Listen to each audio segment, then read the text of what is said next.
జిల్లాలో దశాబ్దాలుగా పాతుకుపోయిన ఫ్యాక్షన్ రాజకీయాలు, వాటి నీడలో పుట్టుకొచ్చిన సెటిల్మెంట్ మాఫియా సామ్రాజ్యాన్ని కూల్చివేసేందుకు పోలీస్ శాఖకు ఇప్పుడొక అరుదైన అవకాశం లభించింది. రాజకీయ ముసుగులో అధికార బలంతో సామాన్యుల ఆస్తులను కబళించాలనే కాకుండా వివాదాల్లో ఉన్న భూములను ఇరుపక్షాలను బెదిరించి తమ ఖాతాలో వేసుకునే ఈ మాఫియా ఆగడాలకు పరాకాష్ఠగా పెద్ద దస్తగిరి హత్య నిలిచింది. సొంత వర్గంలోని వ్యక్తులే అతన్ని హతమార్చడం వెనుక ఉన్న అంతర్గత విభేదాలు ఇప్పుడు ఈ మాఫియా లోగుట్టును బయటపెట్టే కీలక మలుపుగా మారాయి. 5 ఏళ్లలో వైఎస్ఆర్ కాంగ్రెస్ పార్టీ కనుసన్నల్లో ఈ మాఫియా విచ్చలవిడిగా చెలరేగిపోయింది. ప్రధానంగా రియల్ ఎస్టేట్ రంగంలో ఎక్కడ వివాదం ఉన్నా అక్కడ ఈ సెటిల్మెంట్ గ్యాంగ్ ప్రత్యక్షమయ్యేది. బాధితులను బెదిరించి అతి తక్కువ ధరకు ఆస్తులను రాబట్టుకోవడం లేదా అధికారులను ప్రభావితం చేసి దస్తావేజులను మార్పిడి చేయడంలో వీరు సిద్ధహస్తులు. పెద్ద దస్తగిరి వంటి కీలక వ్యక్తులు ఈ ఆపరేషన్లలో సూత్రధారులుగా వ్యవహరించేవారు. ఇప్పుడు ఆయన హత్యతో ఈ మాఫియా నెట్వర్క్ ఒక్కసారిగా వెలుగులోకి వచ్చేసింది. పెద్ద దస్తగిరి హత్య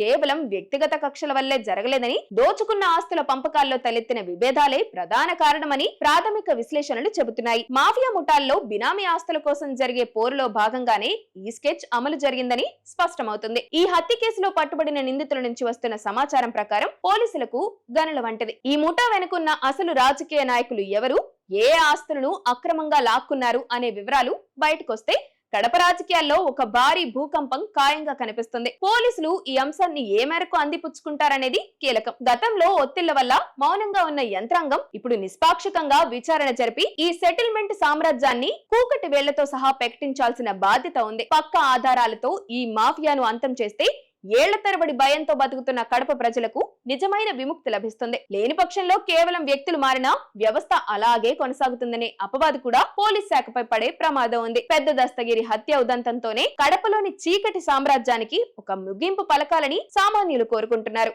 రాజకీయం అనే ముసుగును తొలగించి నేరస్తులను కఠినంగా శిక్షించగలిగితేనే ఈ గడ్డపై చట్టబద్ధమైన పాలన సాధ్యమవుతుంది.